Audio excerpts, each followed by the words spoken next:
Welcome to What the Papers Said, in which I, Patrick Crozier, skim through the Times from 100 years ago, read some of the articles and comment on the ones I find interesting. Okay, well this week we're going to start off with the following. This is from the Monday the 11th of September, and it's from page 10. Turks seize Smyrna. Kemalists' high claim. Allies' grave task. British force at Constantinople. Now, what is happening here is that, well, as you doubtless know, the First World War ended in 1918, and a series of treaties, we normally call it the Versailles Treaty, but there was a series of treaties, including Versailles, that were signed with the defeated powers. And the Treaty of Sèvres was the one that was signed between the Allies and the Ottoman Empire. It was quite a humiliation for the Ottomans because they lost in the whole of their Arab territories, modern-day Syria, Iraq, Saudi Arabia, well, the bits of Saudi Arabia they had Palestine. They also lost a large part of what was Armenia, or the northeast, what is now northeast Turkey, and they lost a large part of the west of Anatolia to the Greeks, as well as Thrace. If I can be bothered, I put up a map, which I probably can't. Well, I promise nothing on that regard, but do look it up on Wikipedia. It is there. Oh yes, and of course the Constantinople was occupied by the Allies. So what happened? Somehow, there was first of all a army rebellion led by Mustafa Kemal. And somehow, from the ruins of the Ottoman Empire, Ottoman army, which had fallen apart in 1918, he managed to create an army that was at first able to defeat the Armenian/Soviets and to pretty much restore the Ottoman border in the east.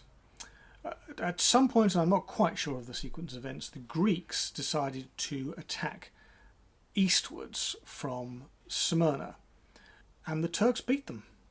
How this is somewhat mysterious, but they managed it.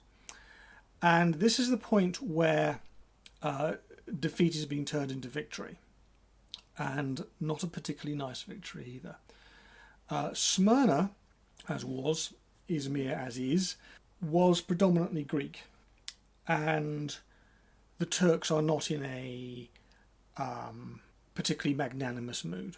And in the course of their taking of Smyrna, they will kill thousands, and then, or during that time, they will set light to the city, and it burns. And this is, well, fairly well known. And this leads to the Greek expulsion from. It's not just the Greek army that's expelled from Anatolia, it's the Greek people. They no longer exist there, as far as I'm aware, or maybe a few here and there, but the vast majority were either killed or made refugees. This is going to have all sorts of implications, and I won't issue any spoilers at the moment, but its real significance is it means that the peace treaties that ended the First World War can be changed.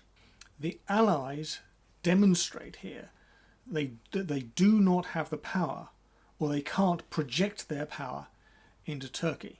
And of course, this has implications, because Germans are looking at this and thinking, well, if they can't project their power into Turkey, maybe they can't project their power into Germany. This is serious stuff. The next article comes from Friday the 15th of September 1922, which I forgot to mention earlier. Cocaine traffic dangers. Heavier penalties to be enforced. Scope of the new bill. As foreshadowed in the Times, the government intend during the autumn session of Parliament to bring in a bill amending the Dangerous Drugs Act in order to deal more drastically with illicit trafficking in cocaine.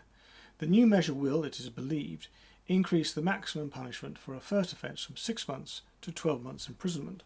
The context here is that until the Treaty of Versailles, most drugs were actually legal or quasi-legal.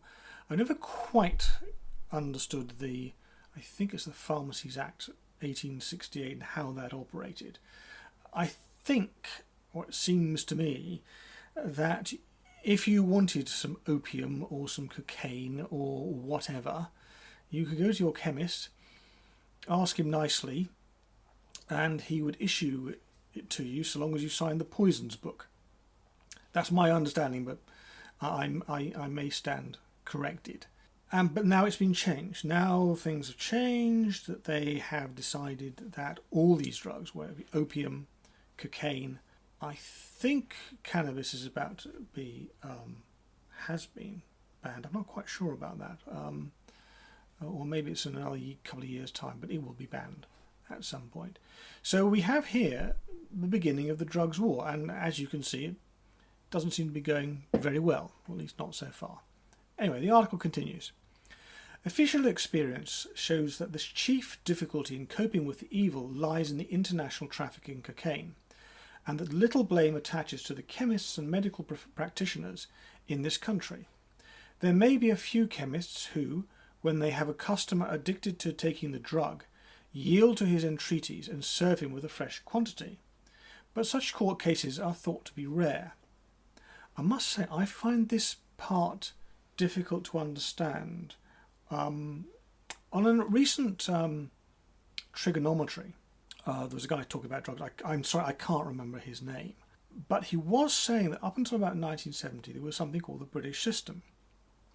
And under that system, more or less precisely this would happen. If someone was addicted, they would go along to their doctors, and the doctor would prescribe them something a little bit safer.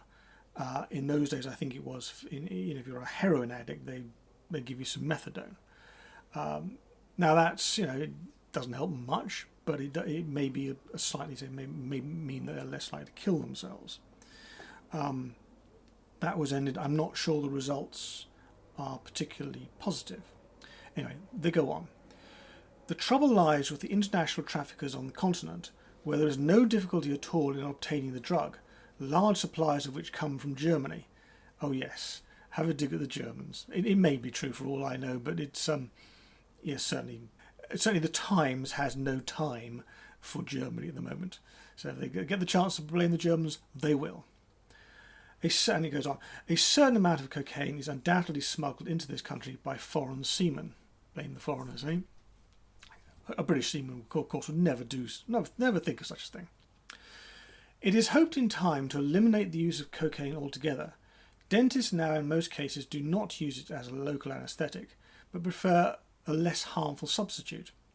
The same is true, possibly in a somewhat lesser degree, of doctors. An apparently innocent prescription, said an official yesterday, which however contains cocaine, may lead to a patient becoming a victim of the drug, and what has to be done is to find a really effective but harmless substitute.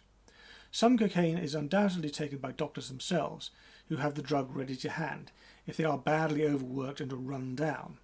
Also, the pressure of work may cause some medical students to avail them of the drug, but these cases are not general. Oh yeah. The next article is from Saturday the 16th of September 1922, and is an editorial. Pasteurised milk. For the 12th week in succession, the infant mortality figure of London has been below 50. This is an experience of so unusual a character that too much attention can scarcely be directed to it. It means, as has already been sufficiently emphasised in our columns, that during the present autumn, young children have enjoyed a virtual immunity from the attack of one of their greatest and most deadly foes, infantile diarrhoea. It goes on. In any case, it would seem that the way to fight the infantile diarrhoea scourge is to make our milk supply safe. This, as Mr. Nathan Strauss, former president of the Department of Health in New York City, pointed out in our columns on Wednesday last, can be achieved by means of pasteurisation.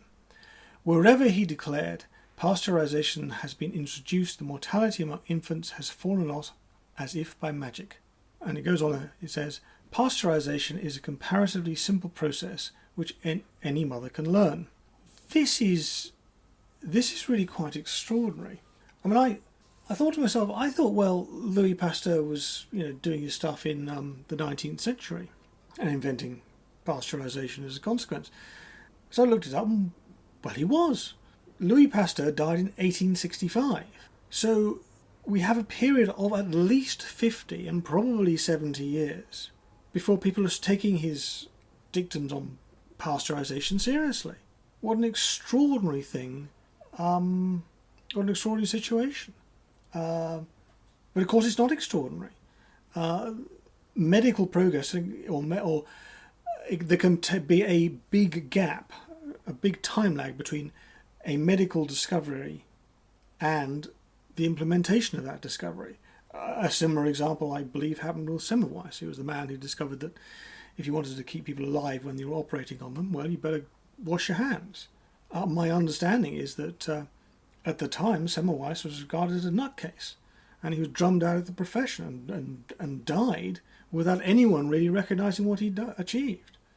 But now, well, we know that's essential to prevent infection.